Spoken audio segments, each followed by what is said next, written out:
Hi, everybody. This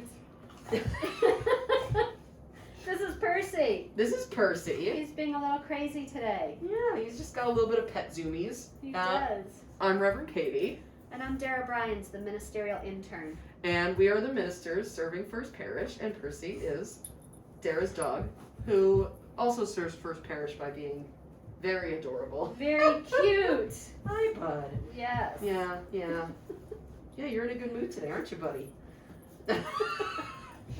So, we're here for our next couch conversation, but Yes. we're going to be doing double duty because Percy also needs a lot of pets right now. I know. Yeah. Yeah, look at this guy. And the topic goes well with It does. adorable dogs. Yeah, you might not think so at first because our topic for March 2023, our monthly theme is good and evil. Hi, buddy.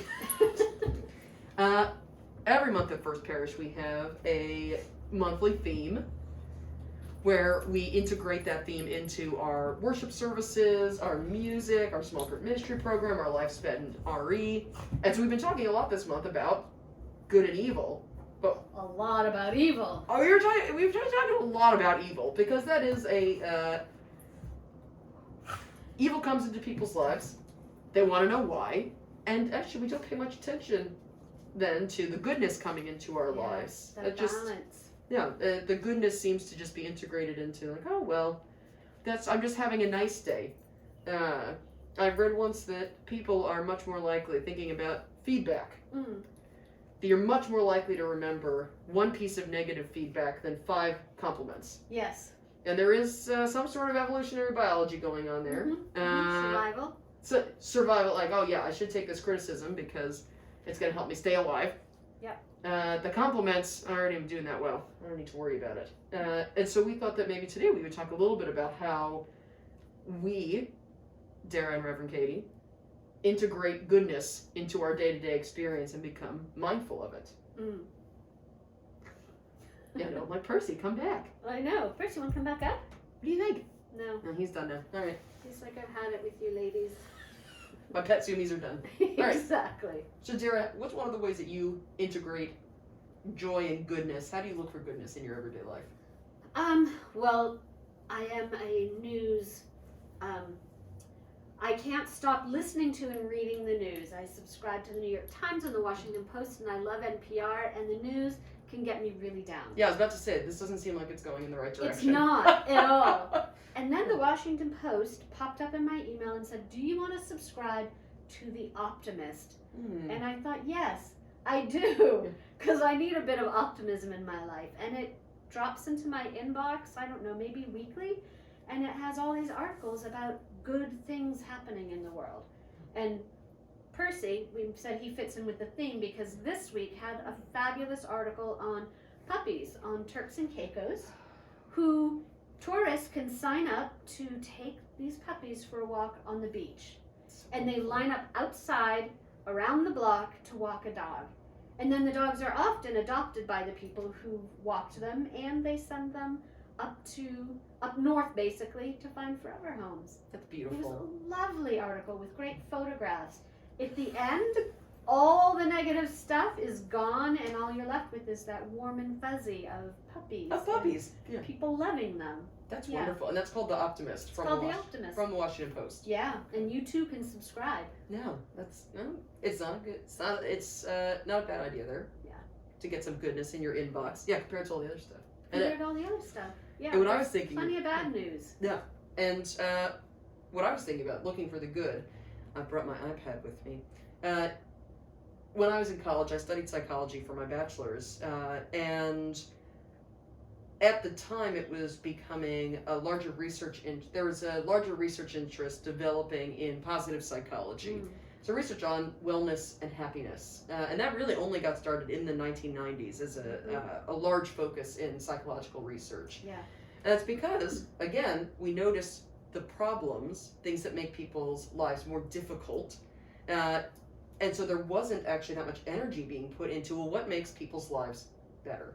And so even just a quick Google, I was looking at this Harvard project. They had a decades-long research study where they looked at well-being and happiness. And they said that the things that you need to be happier are physical activity,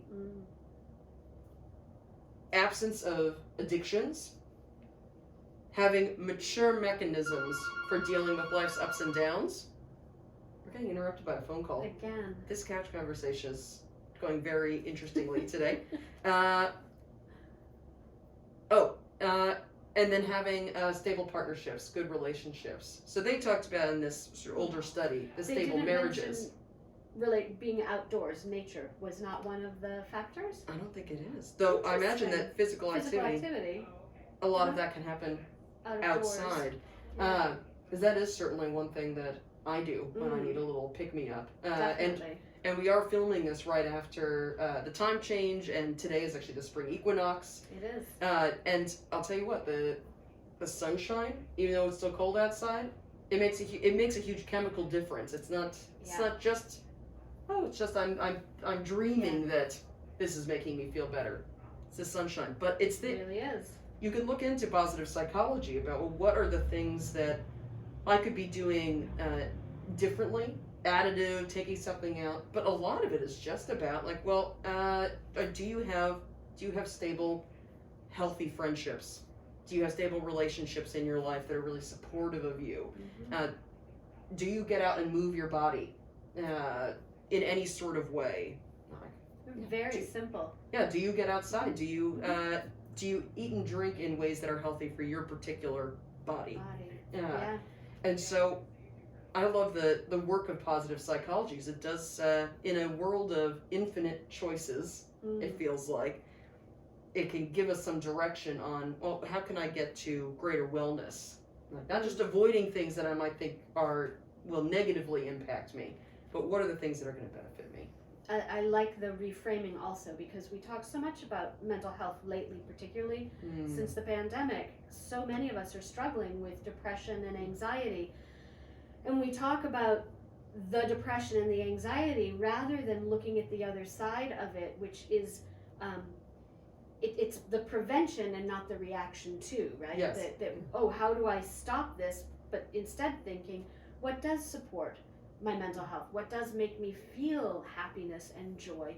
And coming from that side. So it's not the focus on the pathology, but the focus on the positive. Yes, and actually structurally in society, we could be doing more of that. Of Absolutely. how do we encourage and support wellness in our communities? And I mean by community both human and the other species around us. How do we promote wellness instead of how do we react to pathologies, problems, difficulties? There's much in our society that is contributing to mental health crises, physical health crises, life crises, that in other nations, in other cultures, they're not dealing with that because their society is structured differently, that it is more beneficial for people being well. Yes. So, Yes, and you know, they mentioned relationships, but they didn't specify animal relationships as well, because there is nothing like the unconditional love of a dog, a cat, a parakeet, a goldfish to lift your spirits. Yes. It's true. And to remind you that you have a place in the family of things. Indeed. Yeah. Indeed. And so we're curious for all of you, what are the ways that you integrate good news, wellness, joy into your life? Do you go outside? Do you tend to your relationships, including with your animal friends? What are your favorite foods that give you a little bit of joy?